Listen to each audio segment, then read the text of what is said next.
I want you to think about a decision you made that you knew was wrong before you even made it. Not in hindsight. Not, oh, I should have seen that coming. I mean, you had an actual physical sensation in your body that said, this is a bad idea. And you did it anyway. Because it was logical, or because someone else wanted you to, or because you talked yourself into it with a very convincing internal monologue about being open-minded and giving things a chance. And then it went exactly as badly as your gut predicted. And you stood there thinking, I knew. I literally knew. We're going to talk about that, and about why so many of us have become absolutely world-class at ignoring the one guidance system that has never actually lied to us. Hey everyone, I'm Michelle, and today we're talking about intuition, what it actually is, why we stop trusting it, and how to start getting it back, especially in midlife, especially if you have ADHD, and especially if you've spent decades putting everyone else's read on your situations above your own. Let's go. So first, let's be clear about what we mean by gut instinct, because this is not mystical. This is not woo, this is neuroscience. Your gut, and I mean that literally, your gastrointestinal system contains somewhere around 100 million nerve cells and produces about 95% of your body's serotonin. Researchers call it the enteric nervous system, and it communicates directly with your brain via the vagus nerve. It is, in a very real sense, a second brain. When you get that feeling, the something is off sensation, the tightness, the inexplicable dread, the I can't explain it, but no. That is your body processing information faster than your conscious mind can articulate.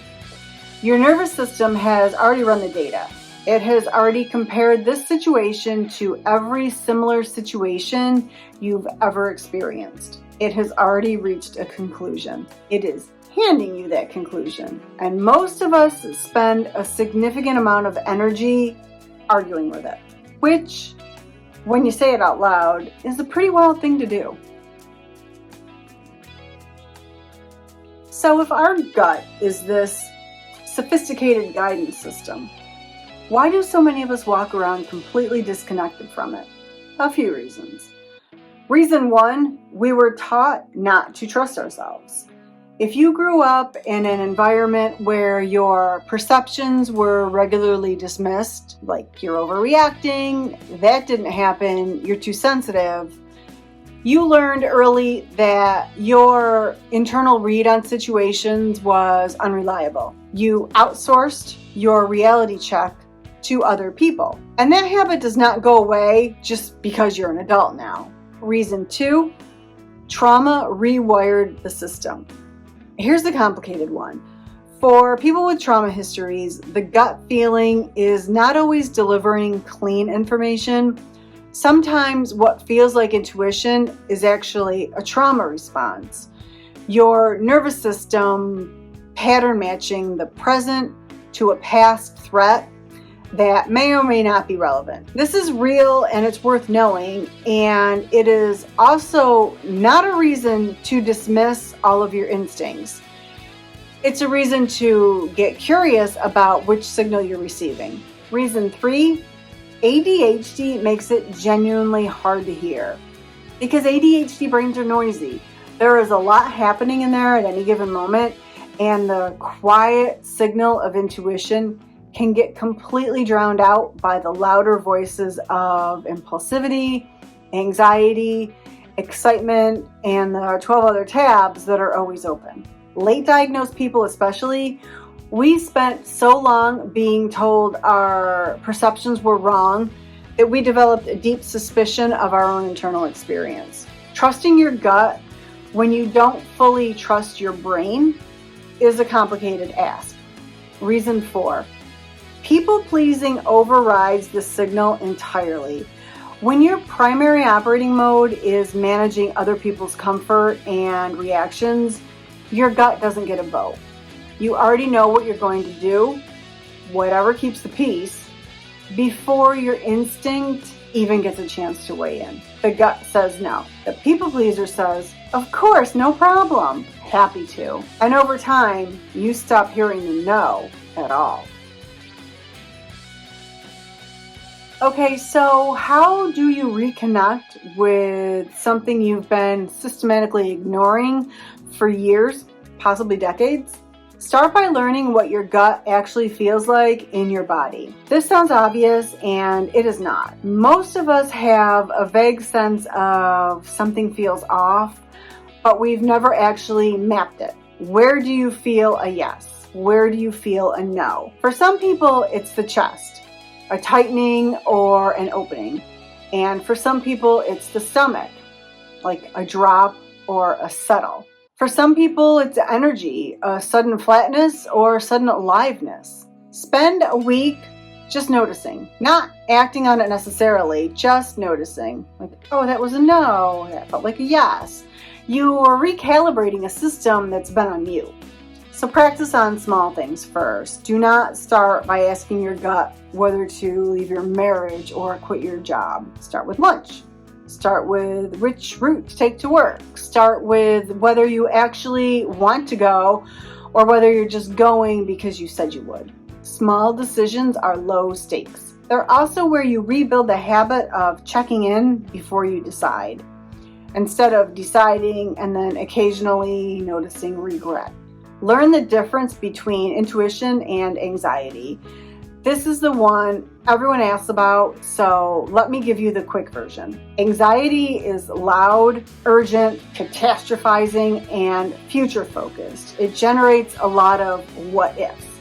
Intuition is quieter, more certain, more present tense. Anxiety spirals. Intuition states. Anxiety says, what if this goes wrong in 100 different ways? And intuition just says, this is wrong. When you feel a strong gut reaction, get curious before you dismiss it. Instead of immediately finding reasons it's rational, pause.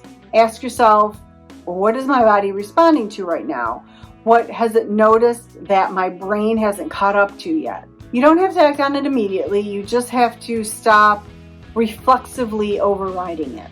And notice your override patterns. Most of us have a signature move for dismissing our gut. Mine is the pro and con list. If I can build the logical case, I can ignore the feeling. Yours might be, I'm probably just anxious, or I don't want to be unfair, or let me sleep on it. Name your move. It loses power when you can see it coming.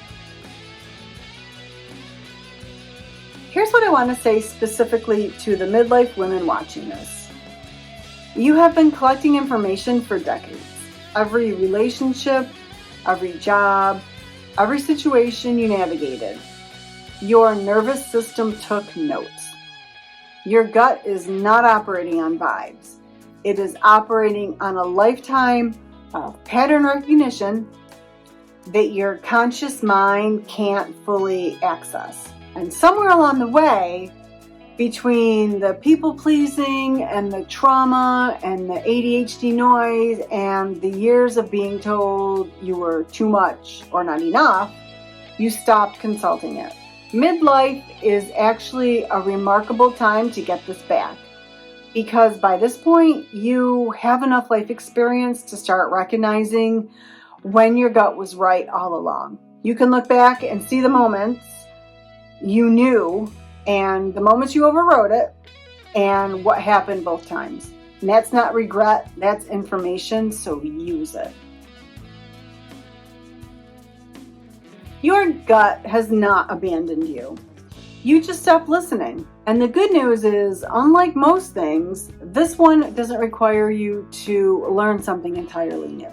It requires you to stop drowning out something you already know. So start small, get curious, learn what your body sounds like when it's trying to tell you something. And the next time you build a pro and con list to justify a decision your gut already made 3 days ago, maybe just lead with the gut. Let me know in the comments, what was a time where your gut was right and you didn't listen? I'll see you in the next one.